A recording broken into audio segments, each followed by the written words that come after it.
देश की राजनीतिक आज़ादी 75 साल पहले मिल गई थी, लेकिन शिक्षा आज़ाद नहीं हुई थी। मैकाले के षड्यंत्रों में जकड़ी हुई थी।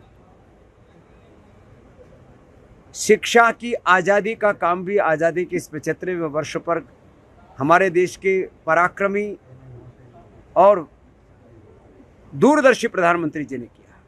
पिछले 9 साल से हम प्रयासरत थे कि भारतीय शिक्षा बोर्ड की प्रतिष्ठा हो, उसको पूरी तरह से मान्यता प्रदान करके अब एक राष्ट्रीय स्तर का ऐसा बोर्ड बन गया है कि माता पिता को ये स्वतंत्रता होगी कि वो अपने बच्चों को स्टेट बोर्ड में वाले स्कूल में डालें कि सीबीएसई वाले स्कूल में डालें कि भारतीय शिक्षा बोर्ड, जहाँ पर सारा मॉडर्न एजुकेशन होगा वर्ल्ड क्लास, माने साइंस, मैथ, फिजिक्स, केमिस्ट्री, सारा हिस्ट्री सब कुछ होगा, कंप्यूटर भी होगा, आर्टिफिशियल इंटेलिजेंस भी होगा, न्यू एजुकेशन पॉलिसी का उसमें इम्प्लीमेंटेशन भी होगा।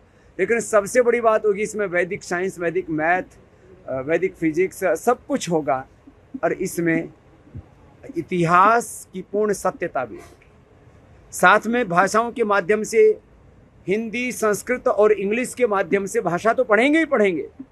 इसमें चारों वेदों का, सब उपनिषदों का, दर्शनों का, सांख्य, न्याय, योग, वैशेषिक का और पुराणों का, रामायण, महाभारत, भगवत गीता का संपूर्ण भारतीय ज्ञान परंपरा का समावेश भी होगा।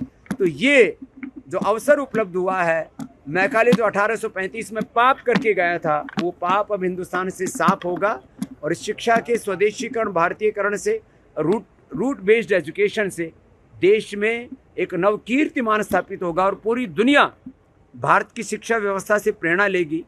और तीसरा एक बड़ा काम ये होगा, योग आयुर्वेद स्वदेशी के साथ साथ पूरे विश्व को भारतीय शिक्षा व्यवस्था से प्रेरणा मिले, वहीं भारतीय चिकित्सा व्यवस्था से भी प्रेरणा मिले। इसलिए पतंजलि वेलनेस का वर्ल्ड का सबसे बड़ा केंद्र अभी भी है 3000 लोगों के लिए। तो आने वाले समय में क्रमशः ये 5 से 10,000 लोगों के लिए पतंजलि वेलनेस का सेंटर होगा। पूरी दुनिया के हर एक देश में होगा, भारत के हर एक जिले तक पहुंचाएंगे। तो यह पतंजलि वेलनेस की एक राष्ट्र और विश्वव्यापी एक नवाचार होगा, एक नई शुरुआत होगी।